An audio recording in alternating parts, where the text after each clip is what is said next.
Ka Sorkar Jylla bat ka Ntpc Limited kabalong ka company ka bahakmat bansam Bording. Iasoi ya ka Memorandum of Understanding da ka Jingioh ban Kyntiew ha ka Jingioh Bording ha ka Jylla. Ya kini ka Jingsoi soskular la penlong hanong ba Delhi ha ka balai don lang Menteri rang ba ka Jylla u Konrad ke Sangma kumjuru Menteri katanat Bording u iti Mondal u Gurdeep Singh chairman but managing director ke Ntpc Limited but u Sanjay Goyal CMD ke MEECL. Nakaliang Menteri rang ba u la penpau ka Jingkemen halor kani ka Jingioh snok tilang da ka baong ba kani ka Jingioh ya ka MOU kanyai ne khamslem na ka benta ban Kyntiew ha ka Jingioh Bording ha ka Jylla.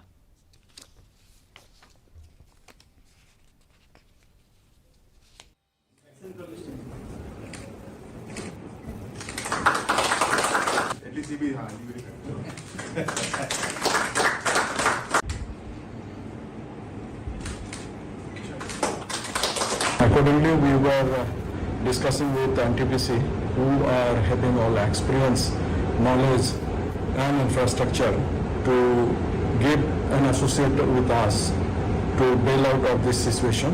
And today we signed the memorandum. We hope that this will go in a big way as far as the power generation and distribution is concerned for the state.